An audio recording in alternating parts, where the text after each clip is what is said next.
please be quiet within the premises and refrain from making a racket?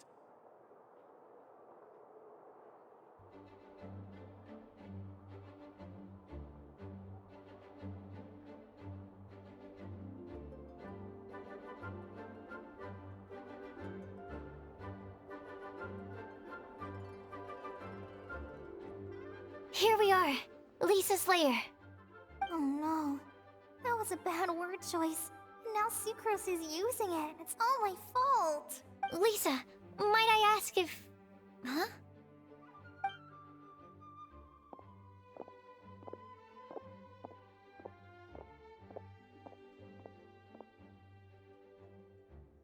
Sucrose. Kale, what are you doing here? I can only sucrose that they were Kale-ing on someone. At least that's as far as I know. Oh, please, just stop it with these puns. I beg you.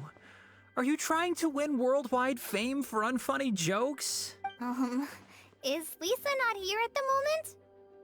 Surprising, isn't it? She went out. I'm afraid it's just us here looking for information. Except me. I'm not here for information. Like you, I came here for an abortive search for the librarian, who is also my academia senior. Oh, so you studied in the same darshan as Lisa? That's right. Her mentor in Sumeru was also my benefactor. We were both Spontamod students. Wow, that's cool. But wait, we're getting sidetracked. We came here to look for some information. Kale and I are investigating a prophecy, and we were hoping you all might be able to help. Oh? What sort of prophecy?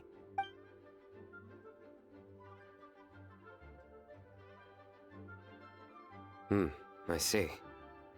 You want to ask them about the flower that is not of this world, and me about the one who would never lie. But there's no rush. You don't need to answer right away. We're just here to tell you about the situation. You can take your time to think it over and submit any thoughts you have in written form to the Sucrose mailbox. The Sucrose mailbox? Yep. I was thinking about it on the way. And although they seem like trick questions, there's a lot to mull over once you get down to the details. A quick answer off the top of your head might not go into enough depth. So, I decided to place a mailbox next to the alchemy crafting table. Everyone can submit their written answers there when they're ready. We don't have to call it the Sucrose mailbox, though. It could just as well be called the Sucrose and Kale mailbox. Or even the Sucrose, Kale, Traveler, and Paimon mailbox. I think in this case, we can just go with your quick answer off the top of your head. Sounds like a good solution. Certainly more reliable than verbal discussion alone. Agreed. Certainly when it comes to discerning whether someone is a liar or not, you cannot simply take them at their word. Understood. Once we've had a look into it, we'll place our replies into your mailbox. Thank you all so much. Okay, let's tick them off the list and carry on working our way down. Already done.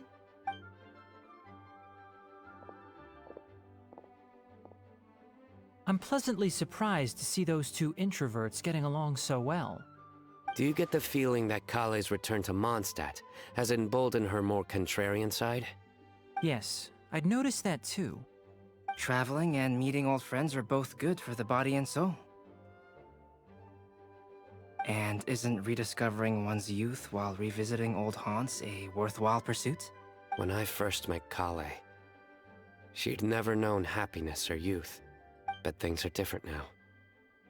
Her Elazar being cured was a huge milestone in her life. Kale is a very sensitive and introverted child. I'm sure you must have noticed that too, Albedo. From the time she's been in my care, I've observed that she's actually a very lively character by nature. But she had a very rough start in life, and it changed her.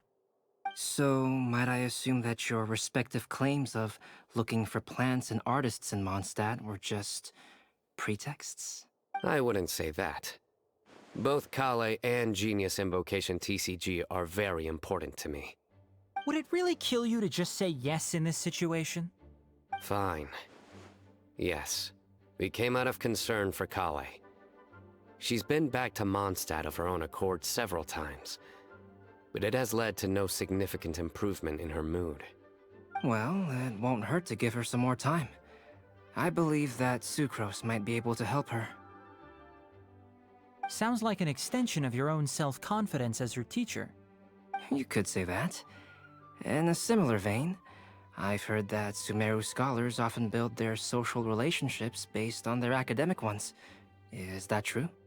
I suppose it might look like that from your perspective. Sumeru society is something of a special case. The reason it is known as the City of Learning is because all of its resources are in some way linked to academia. As such, academic resources equate to social capital.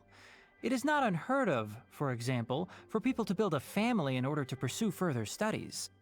But the relationship between the three of us is not an academic one turned social. We've never even worked on a paper together for starters. Oh, so the academic paper is the nexus of the... I would think of us more as siblings. An equal and pure relationship, unaffected by academic considerations.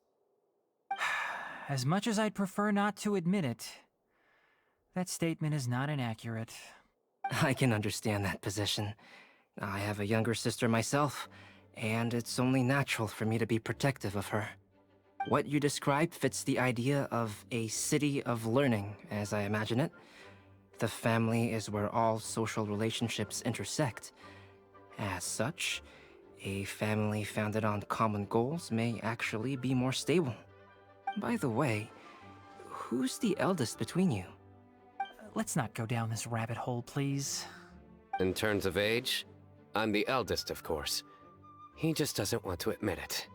But your mental age is younger than that. I dare say even by enough to be the youngest sibling. Perhaps I could bring Kale into this happy family to be your elder sister. No. You will never see me admit to being the youngest sibling. Except perhaps as a last-ditch effort to turn the tables in a game of cards.